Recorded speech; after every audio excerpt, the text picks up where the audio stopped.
Hey, what's up? This is Brad Fischetti from LFO. This is Devin from LFO. And this is Amanda with Little Rocker Media. Now, your band originates back to 1995, I believe, but you guys got famous in 1995 to 1999 was when you guys got famous. Do you think what boy bands like NSYNC and Backstreet Boys helped you guys achieve fame? No, not really. I think when we broke out, it wasn't necessarily the fact that we were three boys that made us famous, but that we had a song that people happened to love. So we could have been, two girls and a guy, or any combination of humans, and still had a hit song. It wasn't necessarily the fact that we were three young guys. I'm sure it didn't hurt, Yes. but I don't think it was the contributing factor. What would you list as your influences? What would you list as influences? Nowadays, everything's an influence. When I first started off, mainly the old R&B acts had an impact on me personally. Then I grew into love hip-hop, and artists like Johnny Cash came later. What did you like early on? I think, one of my first influences was Tom Petty. It's creative. John Mellencamp. And then in high school it was stuff like Public Enemy and the Beastie Boys. Of course. And then afterwards it was stuff like Smashing Pumpkins and King of the Box. And these days it ranges from Granddaddy to, sort of orchestra music. Really? That's great. Now, you guys were signed to Continental Records, and you guys had quite a bit of problems with Lou Pearlman. Now, considering everything that happened, what is your opinion on him now? If I had to say something about him, there's no regrets or hard feelings. If it was not for him, I probably wouldn't be here in this form. Yeah. How about you? Yeah, I don't have anything negative to say about Lou. He gave us a shot. Where the deal's fair, not necessarily, but what do you expect from somebody who's going to dump $1 million into your band and put everything he has into trying to make you successful? I think Lou could have handled things differently. I've told him that personally. I think if he handled things differently, he could have had an empire. But he had an idea of what he wanted to do, and Lou pretty much did what he wanted to do.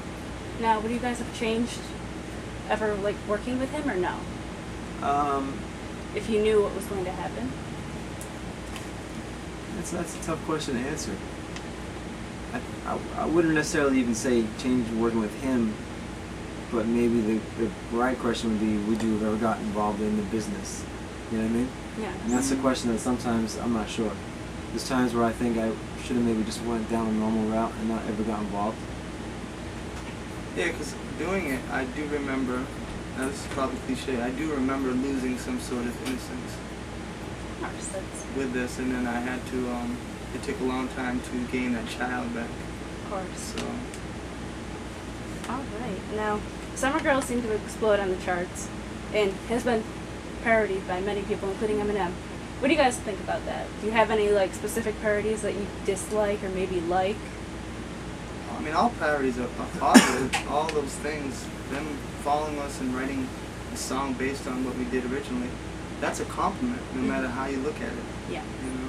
Isn't there a saying, I know what saying you're talking about. Something is flattery, I don't know what the saying is. What's the saying, Imitation is the greatest flattery. The greatest form of flattery or something. Yes.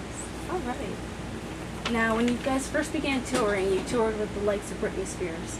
Are you guys as flabbergasted as everybody else is about what happened to her, or did you kind of see it coming all along? I don't think I didn't see it coming. I spent some time with her in the past, and see the difference was, and Devin and I got interviewed on E! True Hollywood Story about this. When she was, 98, 99, 2000, she had a great support system. She had great bodyguards, great managers, great lawyers. They kind of protected her. She got to a point where she lost all of them. And all of a sudden she's got all these random people working for her. And they did not have her best interest at heart. And it became very evident. You see her ex-bodyguard on the Maury Povich show or whatever else. Yes. A real solid bodyguard, whether he likes you or not, would never, ever reveal personal things about you afterwards. So it just goes to show that she had a really crappy support system during the time when she sort of fell off the deep end. But she got that support system back. She's doing great now. Now, you guys took a lot of time off between 2003 and now. What made you guys start touring again? What brought on this tour? I think we got to a point where A, we were ready as people and as musicians, and B, we really got thinking about the name. And we spent a long time trying to build the name of new projects. I had a record label, Devin had a solo record, and Rich had a couple of solo projects, and come to realize just how difficult it is to build a name for a project. And here we had the LFO name sort of wasting away. So we thought it would be a travesty to let that happen. So that certainly was a contributing factor in us coming back together. Beautiful sense. Oh, right. Now, out of all the work you guys have done, what's your most proud piece of work and why? Throughout being a I don't band. think it's been done yet. You don't think it's been done yet? You're still working on it? Yeah, it's still That's definitely great. How about you? Musically? Yes, musically. I did some songs with this handsome gentleman over here several years back. And there's a couple on there that I can still listen to and go, yeah, I'm pretty proud of that. Good. That's good. It's pretty good shit, right? Still holds up. Since it is summer, can you guys give us 3 or 4 songs you guys listen to get into the summer mood? I'd be bullshitting if I said Summer Girls. But I don't know.